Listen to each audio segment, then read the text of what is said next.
welcome back to our YouTube channel. Ngobrol bebas Tanpa batas di podcast Nas.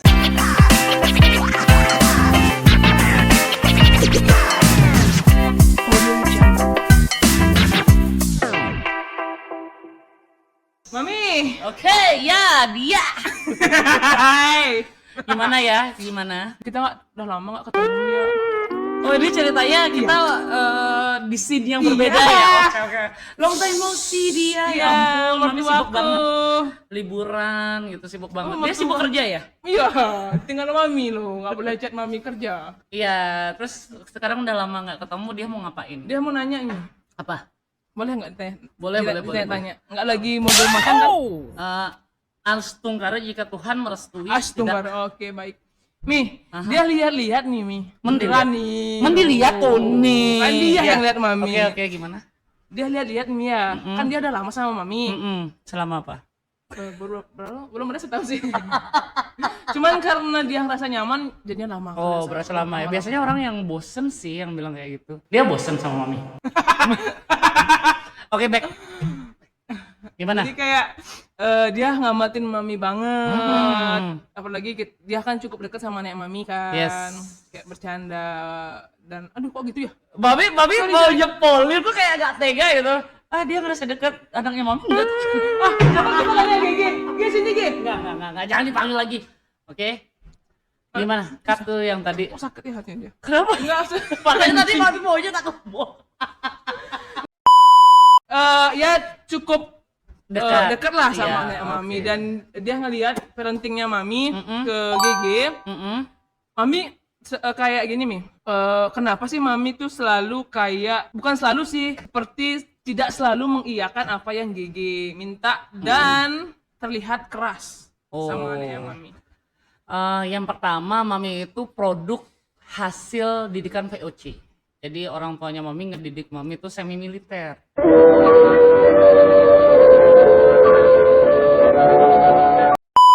Ada hukuman fisiknya, ada push up, ada squat jam, terus ada dipukul, ada dikurung di kamar mandi. Pokoknya kayak keras banget lah, dan sebenarnya tuh agak normal di anak-anak milenial ya, karena mereka biasa dididik seperti itu.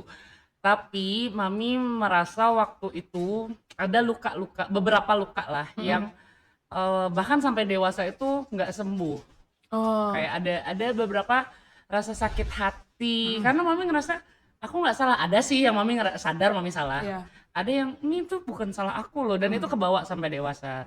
Sempat ada rasa kayak benci sama orang tua, terus kayak kecewa sama mereka. Tapi setelah Mami menjadi seorang ibu, Mami baru paham nih, oh ternyata memang jadi orang tua tuh nggak gampang ya. Kita pengennya tuh, misalnya dia pengen ke Indomaret, jajan ini itu, uangnya ada, bukan nggak ada. Tapi kenapa sih, makanya sering kan dengar Mami, boleh tapi 1 item, boleh tapi 2 item, boleh tapi nggak boleh yang ini. pasti ada larangannya, ada aturannya, terus dibatasin, cuman boleh weekend kayak gitu. Itu sebenarnya memadukan antara gaya parenting orang tuanya Mami dulu sama apa yang Mami pikir baik untuk anaknya Mami.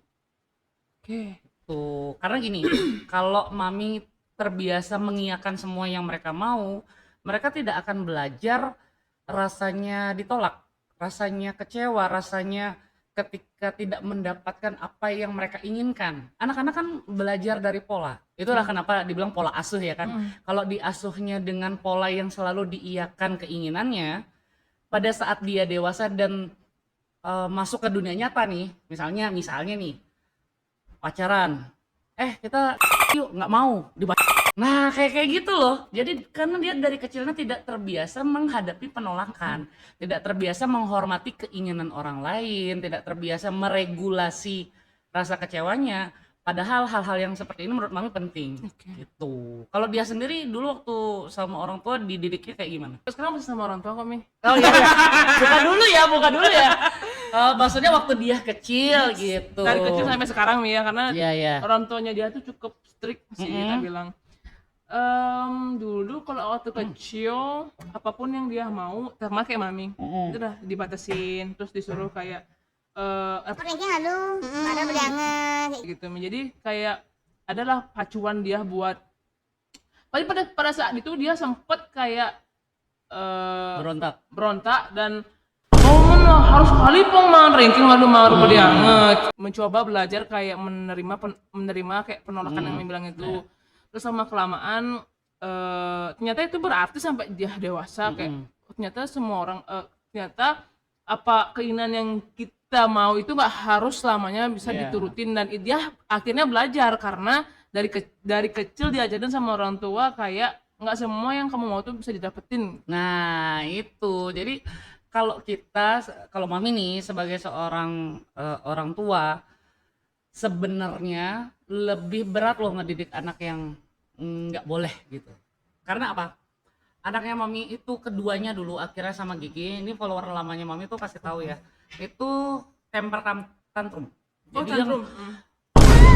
jerit-jerit. Jadi kalau misalnya nggak keturutan maunya itu Tantrum jerit-jerit ya. segala macam. Nah itu yang mami harus disiplinkan sampai mereka harus time out.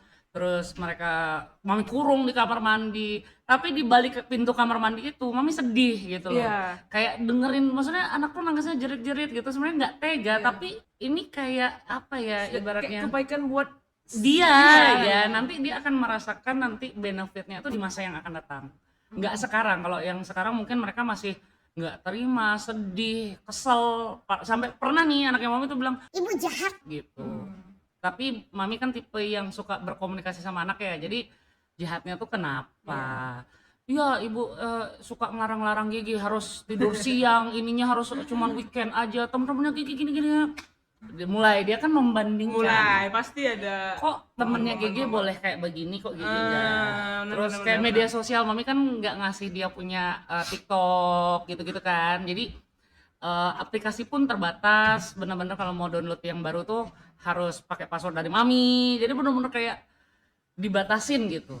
Nah dia tuh mulai membandingkan, loh kok teman-teman aku enggak, kok aku gini gitu. Ya terus tak bandingin juga, tak balikin. Tapi mereka lebih pintar daripada Gigi. Ya kan beda. Ya sama, ibu juga beda, semua anak beda. Gigi kan nggak senang dibandingin kan, ibu juga nggak senang dibandingin. Dan setiap rumah itu punya beda aturan. Gigi harus menghormati aturan yang ibu kasih gitu. Ya sejauh ini udah lebih baik daripada saat mereka masih usia 3, 4, 5 tahun itu. Dari kasih tahu tuh udah lebih bisa nurut. Cuman memang kalau mami harus mengakui untuk ukuran kemandirian masih agak kurang. Jadi kayak anaknya mami tuh mungkin kan ada pembantu kali ya. Jadi kelas 2 nih mau naik kelas 3 SD tuh masih disiapin tas sekolahnya, padahal mami tuh rasanya SD baru kelas 1 aja udah nyiapin sendiri kayak gitu. Jadi adalah 1-2 yang kurang dari mami dulu waktu kecil, tapi sejauh ini mami ngerasa on track lah, udah sesuai sama yang mami pengen gitu. Tapi ngelihat parentingnya mami cukup menjadi inspirasi dia nanti punya anak, tapi nggak tahu kapan ya, jangan ditanya kapan. Nggak usah jauh-jauh dulu ya, dia punya pacar aja. Maksudnya anak tuh berapa step gitu loh. Ya maksudnya jadi salah satu pacuannya dia nih buat ngikutin parentingnya mami. Belum tentu dia tertarik untuk punya anak. Siapa tahu kan ternyata. Aku nggak cocok deh. Karena menjadi orang tua tuh tidak untuk semua orang. Jujur aja. Iya, dia paham betul itu. Maksudnya ke next level dari orang tua tuh masih jauh kali dia. Tapi kalau di level yang tapi itu kalau ada kesempatan, ada kesempatan dia ada di level tersebut, dia pakai mami sebagai patokan ya. Iya benar. Jadi dia kayak belajar nggak mentingin rasa kasihannya dia ke anak gitu. Karena ngelihat juga sebenarnya karena dia belajar banyak sih dari kakaknya dia kan dia punya ponakan nih. Iya. Oh kedua kakaknya dia kan udah punya anak ya. Dan yang kakak dia yang pertama tuh punya anak toddler, udah musim toddler yang tantrum dan lain sebagainya. Dia jujur ngelihat ponakannya dia kayak no jangan, itu sedih Mi kayak jangannya digituin terus gitu. Aduh kamu diem dah, kamu nggak ya kayak dia gitu. Maksudnya kayak jadi banyak jadi ada 2 POV nih, POV tante sama POV ibunya. Kalau dia tante sama neneknya kan kasihan aja kayak ngelihat ponakannya disuruh ngoyong di pojokan, di time out. di time out. Sedangkan ibunya kan mereka punya pandangan bahwa mau ngedidik anaknya biar buat kebaikannya dia lah tuh, didikannya itu. Tapi setiap orang tua itu punya tujuan beda-beda, percaya nggak? Jadi ada orang tua yang ngedidik anaknya itu memang ke akademik. Wah, keras banget, bener-bener disiplin masalah nilai, pokoknya belajar begitu nilainya nggak bagus lah, anggap ya turun atau gimana tuh, langsung di marah gitu. Ada yang ngedidik anaknya itu lebih ke kayak mami karakter. Jadi bagi mami nggak perlu anak pintar. Kalau pintar tuh bonus kali ya, menurut mami ya. Tapi yang wajib buat mami itu dia punya karakter yang cukup oke lah seenggaknya untuk bertahan hidup nanti di dunia nyata. Karena apa, kalau dia misalnya tidak mami didik dari sekarang terus nanti dia ego, dia malas, dia nggak akan bisa survive gitu loh di dunia nyata itu. Nggak bisa berteman, nggak bisa punya kehidupan, nanti misalnya berpasangan pun juga akan sulit gitu.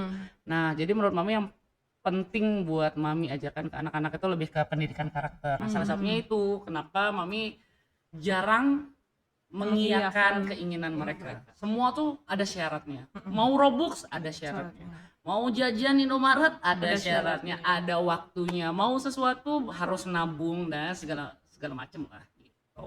Tapi menurut mami kalau kita digituin harus harus melakukan yang terbaik dulu baru dapat hadiahnya. Itu menurut mami salah satu parenting yang gini nggak? Maksudnya anak ini akan terbiasa kayak harus ada imbalan nih baru aku harus baik nih gitu. Sebenarnya enggak, tapi mami mengajarkan reward and punishment. Maksudnya ya kayak topik podcast kita yang dulu ya kan, surga dan neraka. Nah ini mirip, jadi kan ada reward and punishment. Ketika mereka melakukan kesalahan itu ada hukumannya, tapi ketika mereka melakukan sesuatu yang menurut mami oke, itu ada rewardnya. Bukan berarti mereka harus jadi yang terbaik, tapi at least mereka berusaha untuk ngikutin itu deh. Misalnya nih, GG belajar sekarang ya nyiapin barang-barang sekolah itu sendiri. Jadi yang disiapin sama Mbak itu cuma bekal gitu. Besokannya ada PR-nya, lupa nelpon pembantu lagi balik bawain PR yang kayak gitu. Tapi ada proses. Terus mami bilang juga ke miss-nya, nggak apa-apa marahin aja. Kalau emang dia salah nggak apa-apa marahin aja gitu. Terus Gigi tadi gini, oh ya ibu nggak ngasih Mbak bawain PR-nya Gigi lagi ke sekolah. Ya udah itu hukumannya Gigi. Lain kali harus belajar lebih teliti lagi gitu kan. Nah besokannya mulai tuh dia lebih teliti dan setelah di track, wah 2 minggu udah nggak pernah ketinggalan PR-nya dan udah mulai nyiapin sendiri barang-barangnya sekolahnya. Nah wajar dong mami kasih apresiasi. Bener. Jadi wih Gigi hebat, dipuji, divalidasi perasaannya. Pasti awal-awal susah ya Gigi ya, karena kan bangunnya jadi harus lebih pagi. Sebelumnya semua disiapin, sekarang dia harus nyiapin sendiri. Harus ngecek lagi. Udah ya benar ya, udah semua ya. Pasti awal-awal nggak terbiasa, tapi sekarang Gigi udah berhasil nih. Nah diapresiasi, diberikan reward. Cuman memang benar poinnya dia, jangan sampai anak berpikir bahwa aku harus dapat upah untuk melakukan sesuatu. Nah ini pelan-pelan mami geser. Jadi upah itu dalam tanda kutip untuk mami ya nggak diminta tapi dikasih gitu. Karena kenapa dia bisa ngomong gini Mi? Karena waktu kecil yang dia rasakan seperti itu Mi, kayak jadi dia karena ada maunya aja jadinya mau belajar. Karena waktu itu dijanjiin ranking 3 besar baru mau beliin HP. Jadi pas kalau dia nggak pengen apa ya dia nggak belajar. Nggak ada yang dia kejar. Nggak ada yang dia kejar ya. Mungkin di anak-anak kan itu semua fase usia tertentu ya. Di anak-anak mungkin itu memang harus diterapkan sih, karena dia memang harus termotivasi gitu loh. Kalau nggak gitu ya mereka nggak ada yang mau dikejar. Kalau nggak, misalnya kita nggak kasih reward dan kita nggak kasih punishment, ya udah jalanin hidup apa adanya aja. Tapi kan di masa mereka ini kita lagi ngebentuk, ibarat tanah liat tuh lagi kita bentuk nih. Nah di fase ini penting banget reward dan punishment. Nah nanti begitu mereka akil balik sampai menuju proses dewasa, baru diajarkan bahwa hal-hal seperti itu memang tidak untuk diminta tapi diberi. Oke ya, pertanyaan buat dia nih. Kan dari tadi mami udah ditanyain terus. Karena dia juga kayaknya mulai kelimpungan mencari pertanyaan. Mami deh yang nanyain dia. Dia ngebayangin dia menjadi sosok ibu yang kayak gimana nantinya. Membayangkan aja dulu ya.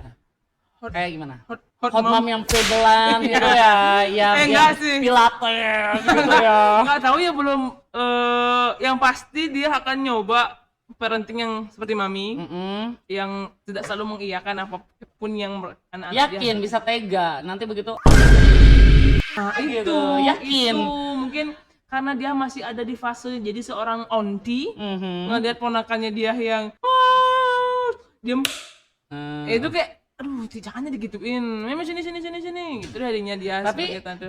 ini murni karena kasihan atau karena dia itu empeng telinganya. Karena ada dua tuh, meragukan tuh kan. Pernah mami nanya loh sama temennya mami itu kayak parentingnya dia tuh beda banget nih sama mami. Terus anaknya jeri-jeri minta ini minta itu selalu dikasih gitu. Lu tuh emang segitu baiknya sama anak lu sampai semua banget keinginan anak lu kasih, atau karena lu sakit kepala gitu kan? Empang ya. Dia bilang sakit kepala, jujur aja Wak, sakit kepala gua gitu. Gitu. Nah, Udah jadi cepet ya. lebih mending mereka tuh ya udah deh iyain aja, karena begitu iya kan langsung nangis lagi kan. Tapi nanti ya anaknya akan mempelajari itu. Iya kan pola tuh. Iya. Aku tantrum aja biar dikasih. Kasih, ibu aku nggak kuat sama suara tangisku yang Ya 7 udah aku oktav. kerasin aja suaraku biar dikasih. Tuh. Enggak sih, pure karena Pure kasihan ya. Enggak, dia jujur nggak bisa kali ngeliat anak kecil yang, tapi Lebih ke nangis, lebih ke sedih. kayak- lebih ke sedih, bukan lebih ke sedih Kayak kayak aduh sakit kepala. diam kau. Enggak. Berarti lebih ke sakit kepala. Nah, enggak dong. bercanda. Gak apa-apa. Lo jujur. Nanti Jujur, aku nonton nih. Jujur loh, mami itu waktu Akira tuh baby blues loh. Serius, Dia serius. harus blues sih. Jadi mami baby blues itu karena satu, mami benar-benar nggak suka anak kecil. Iya, kalau dia mungkin lebih suka anak kecil ya. Dia nggak suka anak kecil, tapi kalau orang-orang sekitar dia yang dia udah into banget sama dia, sayang kali dia. Mami general, semua anak kecil, mau ponakan mau apa. Mami punya kakak pertama yang mami cerita mami sayang banget itu.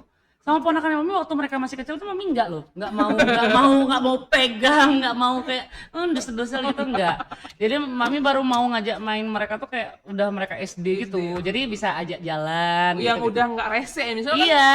Kan anak-anak balita tuh agak bukan nggak balita, toddler. Nah, yang Yang kayak gini ini kan agak rese ya. belum bisa dikasih tahu Iya. toddler ini kan dua-dua yang di sini tuh agak rese. malas ngajaknya. Iya. Tapi kalau yang ponakan mami itu kan emang toddler yang memang sudah berbudi luhur Iya, gitu kan. enggak SD kan udah bisa lah. Bener gitu, langsung bener ya. Oke, dulu ya. Sip gitu ya. Enggak, tapi ponakannya mami waktu itu juga memang dididik dengan bagus, jadi tidak tantruman. Kalau dibilang enggak juga enggak nangis-nangis, nurut lah, walaupun cowok-cowok ya nurut. Terus asik lah kalau diajak jalan, maksudnya udah nggak ngerepotin gitu. Nah, waktu mereka kecil mami nggak pernah mau megang, karena memang mami nggak suka anak kecil. That's why waktu awal mami punya anak itu kayak baby blues. baby blues, stres banget. Terus mami sambil di kamar mandi nih nangis, terus air susunya tuh keluar karena kayak bengkak gitu kan, sakit. Terus belum kayak kurang tidur. Pasti. Terus pas sekalinya anak tidur nih nggak langsung tidur kan, main sosial media, lihat teman-temannya mami, wow bisa jalan-jalan, mami nggak bisa gitu. Itu benar-benar bikin mami stres. Dan mami merasa waktu itu ya, aku nggak bakal bisa deh jadi ibu nih, nggak bakal bisa jadi ibu yang baik. Terus juga waktu itu sempat nih kayak akhirnya nggak mau makan, langsung mami bikin makanan yang baru kayak gitu. Setelah mami pikir-pikir, nanti ternyata akhirnya tuh jadi picky eater. Oh, oke, karena Kayak- pola yang mami Iya, terapkan dulu jadi ya. kayak nggak mau ini ya udah tak masakin Saya yang mau mau dia makan. mau aja. Sekarang dia benar-benar milih kayak yang berbumbu, nggak mau. Oh, Ada oke. pedas dikit aja itu nggak mau. Beda banget sama Gigi misalnya, waktu itu kan mami udah belajar banget ya. Iya, benar-benar. Gigi itu dulu kalau nggak mau makan itu nggak tak kasih makan. Jadi nggak bener-bener tak turutin maunya dia, nggak, ya udah kalau Gigi nggak mau makan nggak usah makan. Bayang itu dari kecil loh, dari masih belum 3 tahun tuh mami udah ajarin kayak gitu. Belum dulu dia kan gendut banget ya, jadi mami dietin dia. kayak yang takut nanti dia Pas terlalu besar gendut tuh, ya. Jadi memang didietin dari kecil kayak makannya tuh diseringin tapi didikit-dikitin. Bayangin tuh masih nangis. Masih lapar Mia. Tetap tak kasih air putih, terus gerak main lagi. Nanti tak jedain lagi 3 jam lagi makan, tapi dikit. Akhirnya perut lambungnya tuh menyesuaikan. Nah, setelah 1 tahunan tuh udah mulai kelihatan lebih langsing dia. Berisi sih, tapi langsing, enggak yang kurus banget.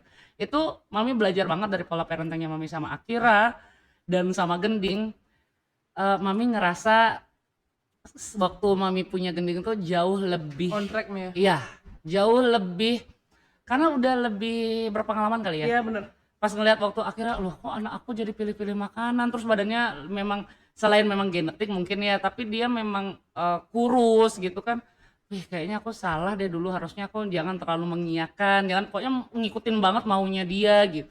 Tapi menurut dia wajar sih Mi, anak pertama. Iya, karena kita nggak tahu sama sekali kan, masih belajar, belum benar-benar siap, belum tahu ternyata hasilnya bakal kayak begitu. Ya, kalau anak ketiga kayak dia on track. Oh, jadi kayak trial errornya udah 2 Iya, kali. udah 2 kali kan? nih. Oh, berarti Mami bikin lagi 1 kali lebih oke Lebih lagi. oke Ya? lagi. Oke, anak ketiga OTW.